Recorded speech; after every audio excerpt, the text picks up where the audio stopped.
We're going to the team a few spots down in fourth. That would be the New York Knicks.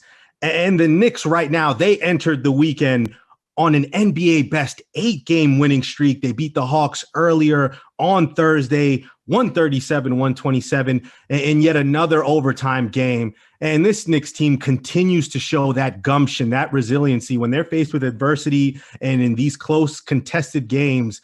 We didn't see this last season, Jimmy. Last season, this team would have folded, whether it was Fizdale as the head coach or even Mike Miller, and there were stretches where they played well, but even then they couldn't really string together any consistency down the stretch. But with Coach Tibbs, you can just see there's just a different mentality, a different attitude to this team when they're in deficits and when they need to come back in games and turn it on. And now it's gotten them the fourth spot in the Eastern Conference. They hold the tiebreaker over Atlanta, who's in the fifth spot right now. They swept them for the regular season. So that's something to keep in mind as we come down the stretch here. And they're also 2 games clear of the play-in tournament, 11 games left to play. And we mentioned it at the top of the show, Jimmy. They have not made the playoffs since the 2012-2013 season. So when I give you all of these facts, my friend Jimmy, are the Knicks finally back? Are we talking about the Knicks or Texas football here? Like, I've heard this conversation so many times. I do think the Knicks are back. And I think what the word back means is very different based on each fan base, right? The Lakers being back is them winning a title last year, because that's the expectation with the Los Angeles Lakers. With all the history they've had, from Kareem to Magic to Kobe and Shaq, they expect to win titles. Same with the Boston Celtics. Like, they will not be quote unquote back until they win a title, because they've won 17 of them. And again, the great history that they've had throughout that franchise. For the New York Knicks, it has not been there in the last 45 years. They've gone back to 73 for when they last won a title. And in addition to not being in the playoffs since 2013, they've won 1 playoff series since 2000. Like, this is not a team that gets to the playoffs often and you say, oh, well, they could make a deep run. This is not what we've seen from the New York Knicks, particularly under James Dolan's stewardship since he bought the team. But I think a ton of credit goes around here for the Knicks. And I think a lot of it is that there is an expectation with the Knicks now, right? Before, whichever coach you want to name, David Fizdale, Jeff Hornacek, Derek Fisher, to name a few, it didn't seem like there was the expectation of this is how winning teams do things and this is what we need to do to get there. Tom Thibodeau has changed that, because he's been to the playoffs in Chicago. He's been to the playoffs in Minnesota. He knows what it takes to win in the NBA. And I think for a young team like the Knicks, who, let's be real, has a core that has not been to the playoffs, or Julius Randle has never played in the playoffs. RJ Barrett obviously has never been in the playoffs. A lot of young guys, they need to know what that's like. And this coaching staff has come along, and I was skeptical of Tom Thibodeau when they hired him. I was on this show and I said, I'm not sure. And he's just come in and done a great job.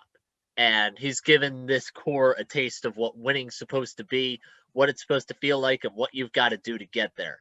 And I think he deserves a lot of credit for that. And I think this year for the Knicks is such a valuable experience, because they are going to get to go to the playoffs. Even if they do fall to the play-in tournament, it's still high pressure games, valuable experience for them. And yes, the Knicks are back. Yeah, I agree with the notion that when you talk about if a franchise is back, it's subjective to that fan base and to those who are, hardcore basketball fans as opposed to casual sports fans. And when you consider the ineptitude and this isn't, people can't even say this isn't your dad's Knicks, this isn't your grandfather's Knicks, because you think about, the 70s winning 2 championships, the 90s, they were competitive, went to a couple of finals, didn't get anything. They went, against the Spurs in that shortened season. And that was the last time where they were truly, truly championship contenders. Even with Carmelo, I don't think anybody thought with LeBron and the Heatles that they would be able to get past them. So it's just been so long. And for Shaq to go on, TNT earlier in the week and say that they're not back unless they host a first round playoff series. I mean, that to me is hogwash. I mean, it just doesn't make sense when you consider how bad this team has been run, how bad the franchise has been run, from Phil Jackson and all these saboteurs just setting this franchise back and back to square. It goes from square one to square one to square one. No process had been made, or no progress, had been made in the last decade, really, to speak of, and not anything sustainable. So for me, if the Knicks are relevant and they're competitive, which they are right now, they're back. That's what it is. The only thing is now it's a year-by-year basis where it has to be sustained. Coach Tibbs, and this core, they're going to have to continue getting better, because if you finish as the 4th seed and you host a first-round playoff series, then going into next year, you're back. But now the expectations change as opposed to what we think you should do moving forward. And I think for this season, fans just need to be happy with whatever they get, because what you're getting right now is exceeding anything you thought of back in November and early December when we were previewing what the Knicks could potentially do. So, and I agree with you with Coach Tibbs, and the fact that when he came in, a lot of people thought, is he going to run this team to the ground? Are these young guys going to respond well to his old school methods and his old school style of coaching? But everything seems to be fitting like a glove, Jimmy. And I think that's what's really giving Knicks fans so much optimism and so much cause for celebration, and thinking that this is the start of something potentially magical, and hopefully getting this franchise back to an NBA Finals and giving these fans something really to cheer about. And that's what the Knicks have done so far this season, but it's all about sustaining it in the long term. But right now, currently at the moment, it's hard for me to listen to somebody say the Knicks aren't back yet with a strong argument, because what they're doing right now, nobody expected it. And if you don't think they're back now, then I guess you have championship expectations for a franchise that hasn't brought a championship to the city since the mid-70s.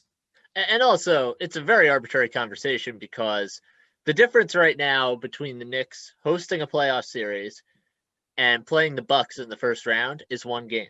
Yep. The difference between the Knicks hosting a playoff series right now and having to go to the play-in tournament and potentially play a team like the Washington Wizards, who can't lose right now, is 2 games. So they're not far from either extreme. And they've probably benefited a bit from the Eastern Conference being what it is this year, where you have the Nets and the Sixers on one plane, and then a step down to the Bucks, and then a step down to everybody else. That's kind of what we have seen so far this year. I mean, you don't want to play Milwaukee round 1. That's a tough matchup. Nobody wants to play Giannis. The Nets and the Sixers look like probably the 2 best teams in the Eastern Conference, at least right now.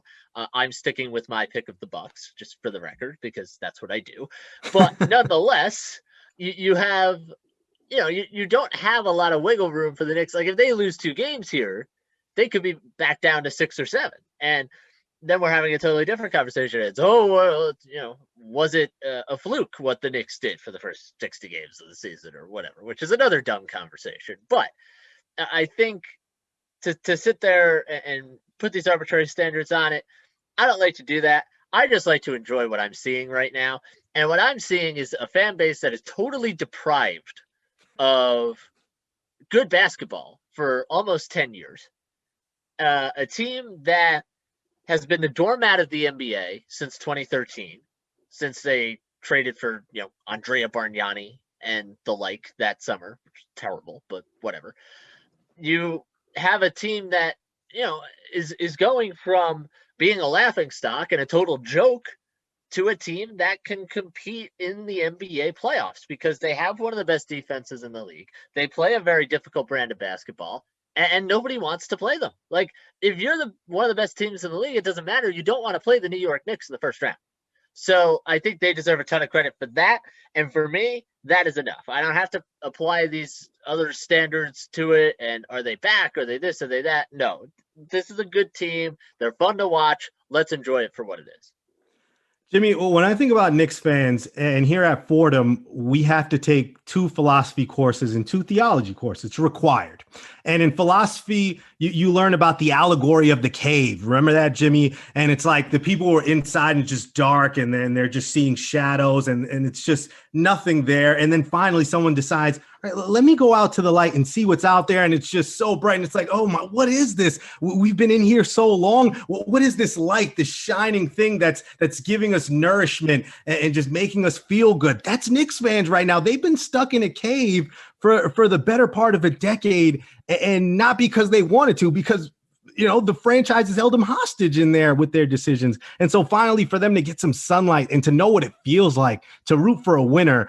I mean, Knicks fans are going to tell you they're back, and they have all the reason to believe that they are back. And I think it's going to be vital for them to get that 4-5 spot if they're really thinking about winning a first round playoff series. But even if they lose, if they were to face the Bucks or the Sixers, Jimmy, and they end up losing in 5 games, can Knicks fans really be upset and say, oh man, how did we lose to the Sixers? Or how did we lose to Giannis and Drew Holiday, Chris Middleton, and the Bucks? You're not going to be disappointed. You're going to be happy with whatever result you get as long as the Knicks are in the playoffs. And I'd have to think that 6-game road trip starting on the 2nd.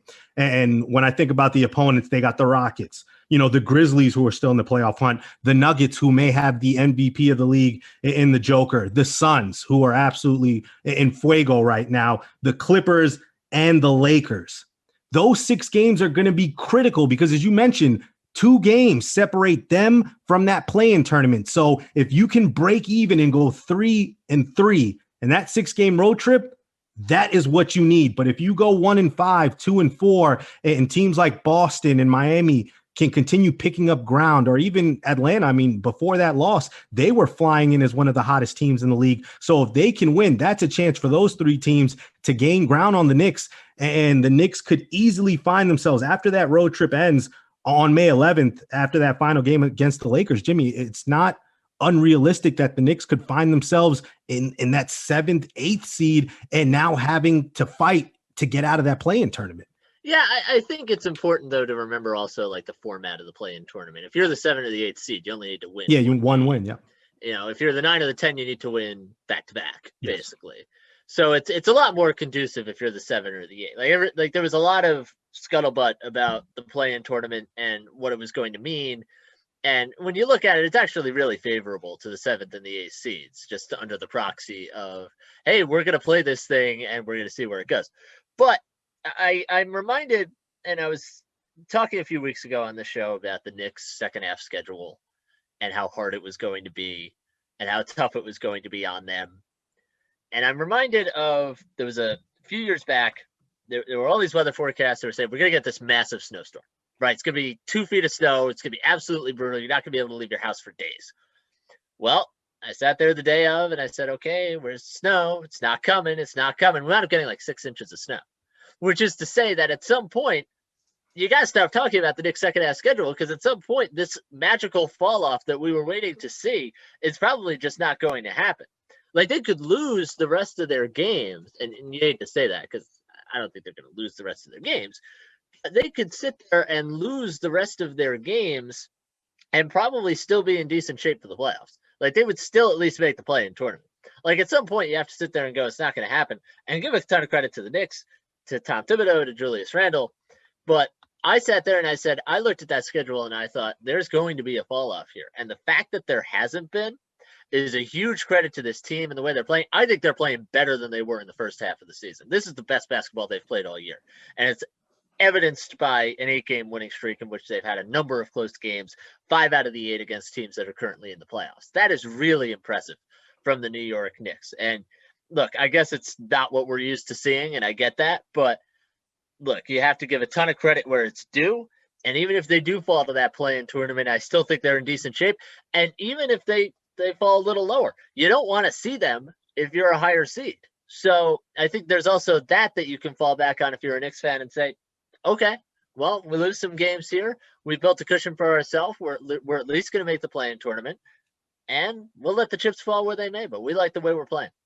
No, Jimmy, I love that you brought that up, because that first half of the season, the Knicks had one of the more favorable schedules, and coming on the other side of the All-Star break, I believe they had the second or third hardest schedule going into the second half of the season. And for them to know that and to be motivated enough to kind of battle through that, beat some really good teams along the way, I just think it says a lot about what the mindset is for this team now. It's no longer, we're not happy-go-lucky, gosh, we just want to be competitive and try to win some games. No, we're trying to be a playoff team, and we're going to be competitive. We're going to play defense where we're going to knock down shots when we need to, and we're going to make you work for 48 minutes. So the Knicks right now absolutely going in the right direction, and at fourth place, a chance to have a home playoff series. How epic would the Mecca be if they can hold on to that fourth seed?